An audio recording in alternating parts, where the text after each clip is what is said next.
जी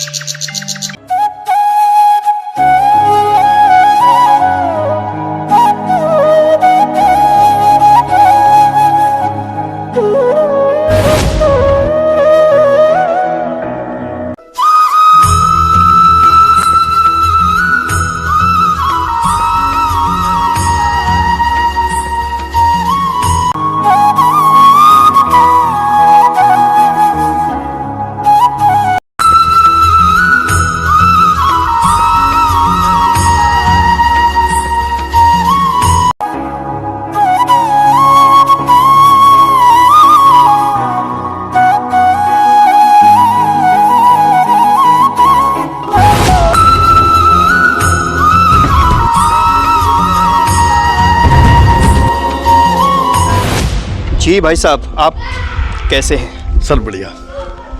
ये आपका नाम क्या है? नरेंद्र सिंह पुंडीर। ये जो हवेली हम देख रहे हैं, इस हवेली के बारे में क्या इतिहास है और जो ये आज ये खंडर में तब्दील हो गई है, कुछ इसके बारे में, इसके क्या रसूख हुआ करते थे 1940 के आसपास, जो 1940 में ये बाहर बोर्ड लगा हुआ है जो विजुअल्स के थ्रू देख रहे हैं, और 1944 में बन के ये तैयार हुई है। उस समय का क्या आप जानते हैं इसके बारे में? सर मेरे पड़बाबा जी का नाम था श्री हीरा सिंह था। उनके दो बेटे हुए, श्री पृथ्वी सिंह जो बड़े भाई थे और श्री रामचंद्र सिंह। उन दोनों भाइयों के 6 बेटे थे, श्री सुचेत सिंह, श्री अनूप सिंह और श्री सुखबीर सिंह, श्री सुरजमल सिंह, श्री जगदीश सिंह और श्री पीतम सिंह। ये उनके 6 बेटे थे। और हम जो भाई हैं, हम 12 भाई हैं, 6 के हम 12 हुए।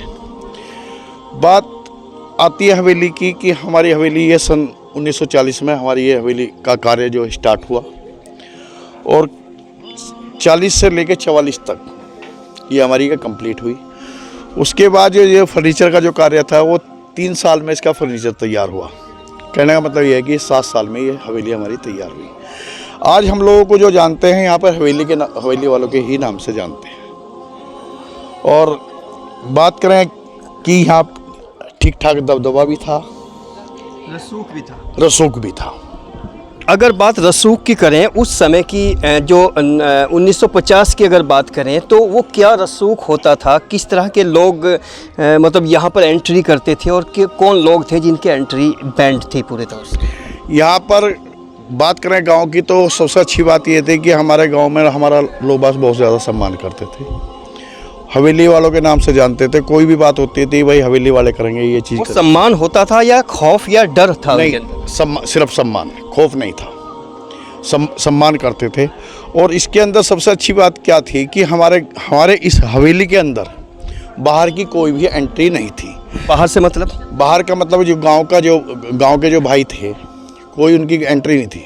हमारी अपनी चौपाल थी, पास में ये चौपाल है, और अपने घेर थे। हमारे घर में बाहर मतलब अगर गांव का कोई आदमी या बाहर का कोई आदमी देखने की ख्वाहिश रखता था तो कैसे देख सकता था इस हवेली? बस उसको हवेली को बस वो बेचारा जब भी आता था वो डरता ही आता था, और उसे किसी के साथ आके उस हवेली को मान लिया उसको देखना है तो वो जब हवेली को देखता था।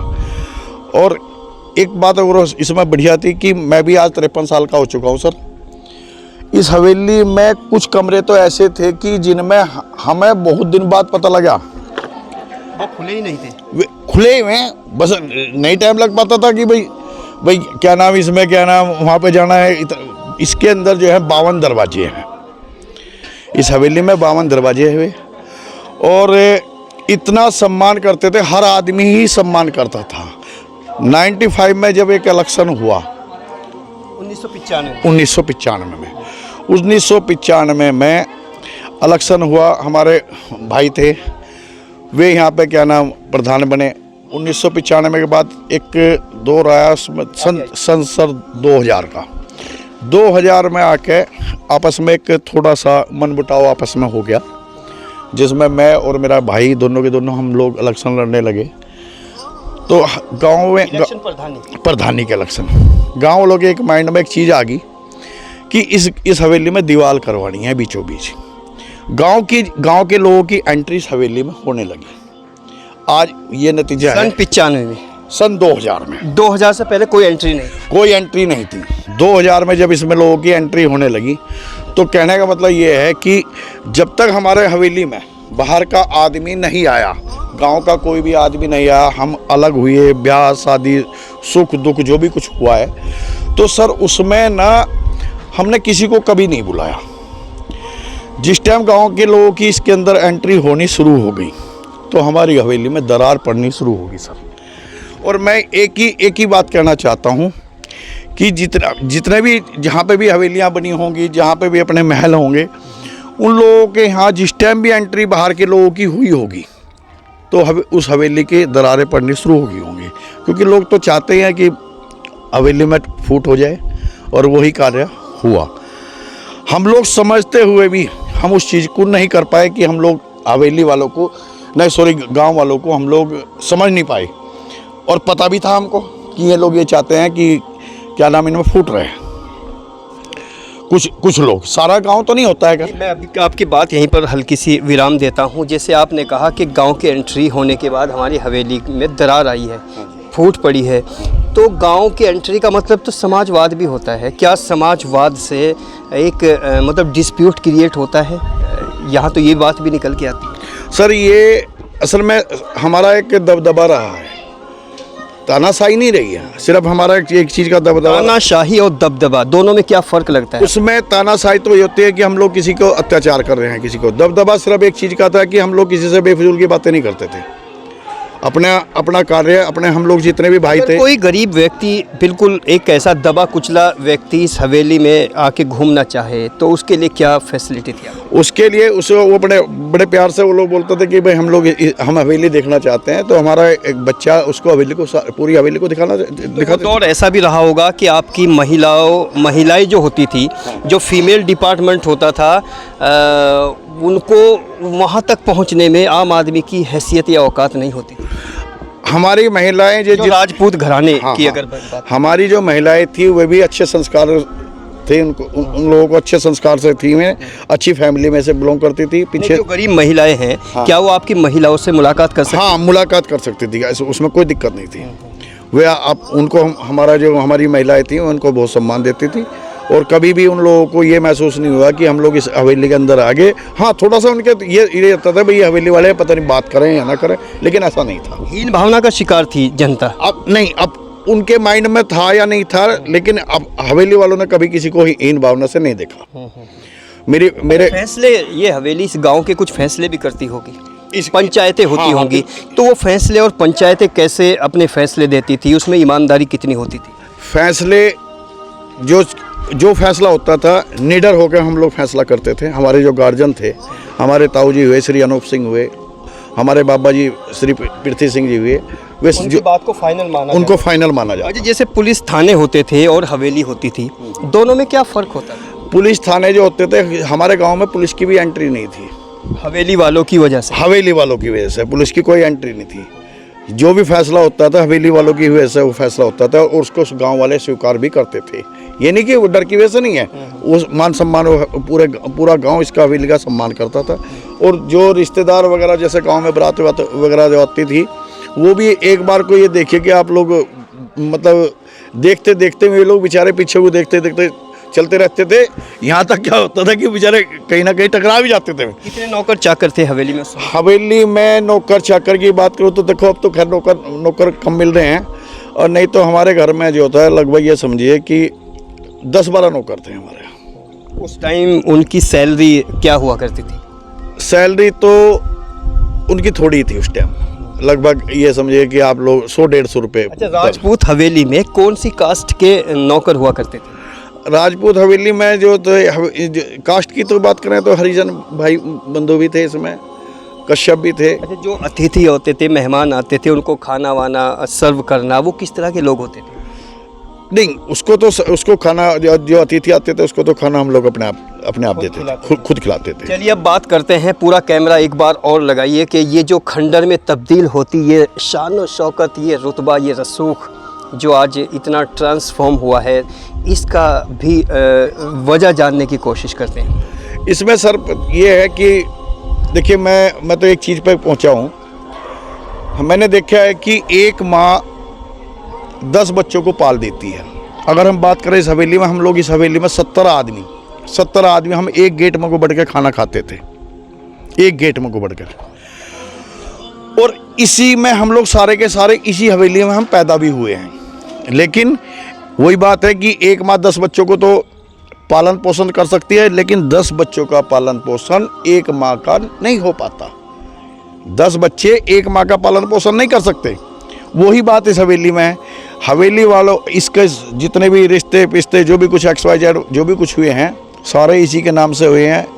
और हवेली वालों के नाम से पहले भी जानते थे और अब भी आज भी जानते हैं। और मेरा इस चैनल के माध्यम से मेरी उन लोगों से रिक्वेस्ट है, क्योंकि आपस में थोड़ा सा मतभेद भी हो रहा है, ये लोग उस वीडियो को भी देखें। मैं तो ये चाहता हूँ कि इसकी जो मरम्मत है वो मरम्मत इसकी हो जानी चाहिए। ठीक है सर। तो क्योंकि हमारी जो पहचान है वो इस हवेली की वजह से है। नाम क्या बताया? नरेंद्र राणा सर, नरेंद्र सिंह पुंडीर। नरेंद्र राणा में कहीं ना कहीं एक कसक बाकी है। वो चाहते हैं कि ये हवेली दोबारा मेंटेन हो जाए। अच्छा, जो आपके भाई जो दूसरे लोग हैं, सबसे ज़्यादा किन लोगों ने इस हवेली की दुर्दशा में रोल अदा किया है? वो तो अच्छा नहीं लगता सर, ये कहना तो अच्छा नहीं लगता। क्योंकि ये देखे जो दिखाई दे रही है, चूँकि सब लोग देख रहे हैं, पूरा देश देख रहा है इसको। हाँ। तो कहीं ना कहीं एक मैसेज भी जाएगा उन लोगों को कि इसको कैसे समेटें। इसमें जो इसकी जो दुर्दशा हुई है, उसका जो मेन जो कारण है वो सिर्फ यही है कि गांव के लोगों की इस हवेली के अंदर एंट्री होना, एक दूसरे की बात को इधर से इधर बकवासबाजी करनी। मतलब कहने का यह है कि संवारने की बजाय बिगाड़ना तो उन लोगों का। लोकतांत्रिक नज़रिए से अगर मैं बात करूं, ये आपका जो सेंटेंस है वो लोकतांत्रिक नज़रिए को खारिज करता है। सर असल में पता क्या है कि मैं और भी ये मैसेज जो है और हवेली वालों को भी देना चाहता हूँ। और उन लोगों के मैं अपना जो एक्सपीरियंस है, यही घटना उन लोगों के साथ भी हो रही है जो मेरे साथ हुई है, कि लोगों ने फुटाव घेरना शुरू करा। और आज उन लोगों का उसकी वजह से ये जो खंडर दिखाई दे रहा है, ये उसी की बदौलत ये चीज़ है।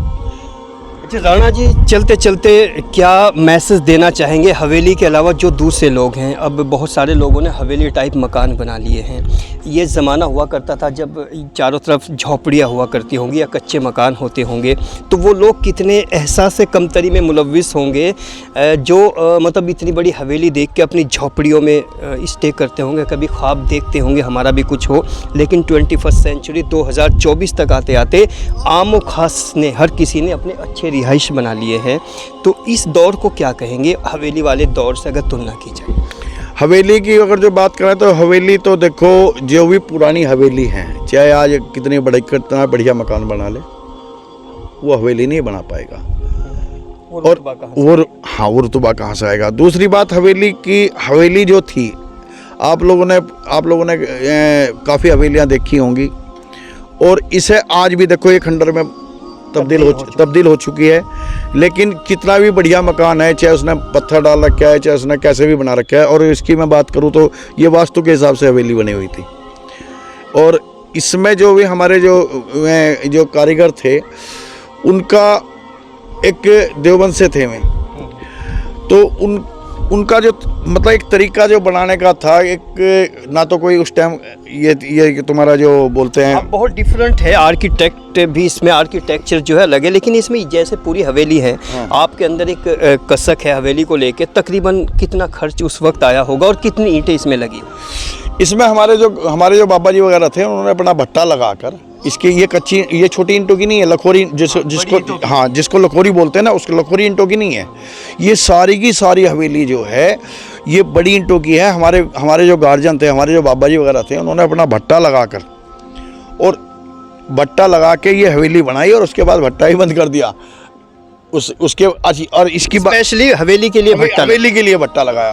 और बात करूं मैं नींव की, जैसे मेरे पास एक बेचारे मजदूर आते थे, वो जाति से प्रजापत थे, तो वो मुझे बताते कि मैंने इसके अंदर कितने मजदूर लगे थे उस टाइम? तो लोगों को शौक था या मजबूरी थी? नहीं, शौक था कि भाई मतलब ये लोग ये सोचते थे कि भाई हमारे यहाँ ऐसा मकान बना लग रहा है। यानी हवेली को अपनी मानते थे ख्वाबों में। हाँ, अपना ये उन्होंने इसके अंदर जो मजदूरी की है, तो वो बोलता था कि मुश्किल से 25 पैसे की उस टाइम मजदूरी थी।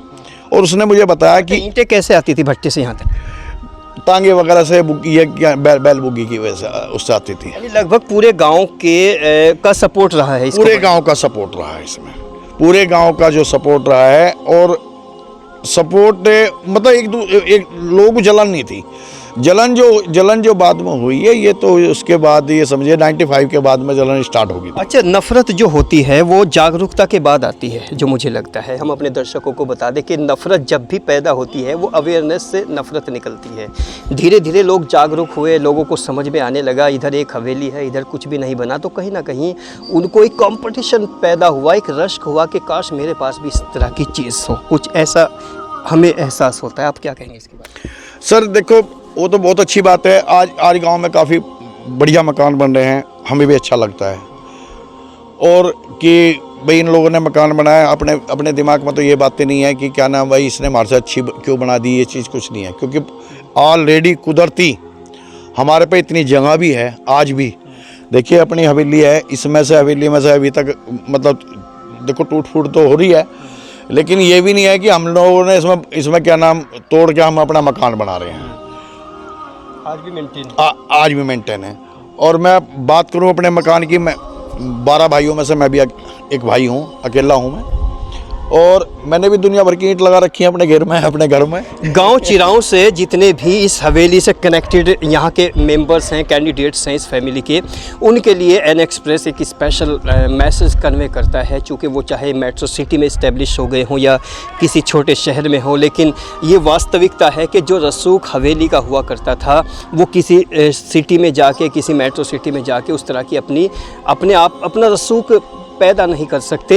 और हवेलियों की कद्र वाकई चंद लोग करते हैं। फैमिली में कुछ खास लोग होते हैं जिनके अंदर एक कसक होती है, एक दर्द होता है उस हवेली को मेंटेन करने का। लेकिन वो कहते हैं ना, वक्त से दिन और रात, वक्त से कल और आज, कौन जाने किस घड़ी वक्त का बदले मिजाज। और वक्त का ये पहिया है, ऐसे ही घूमता रहता है। एक ज़माना हुआ करता था जब हवेलियाँ अपने शान और शौकत में, अपने रुतबे, अपने अंदाज में बोलती थी, बिन बोले भी बहुत कुछ कहती थी। लेकिन धीरे धीरे भौतिकवादिता ने, मेटलिस्टिक एटीट्यूड ने लोगों को हवेलियों से दूर करके शहरों में पहुँचा दिया, जहाँ वो गुमनाम ज़िंदगी जीते हुए नज़र आते हैं। अपनी हवेलियों की दास्तां भी बताने की उनको फुर्सत नहीं। और इस कैपिटलिज्म ने, इस पूंजीपति समाज ने हवेलियों को पूरे तौर से तहस नहस करके रख दिया है, सोच को कहीं और बदल के रख दिया है। हमारी इस रिपोर्ट पर कमेंट सेक्शन में ज़रूर लिखिए।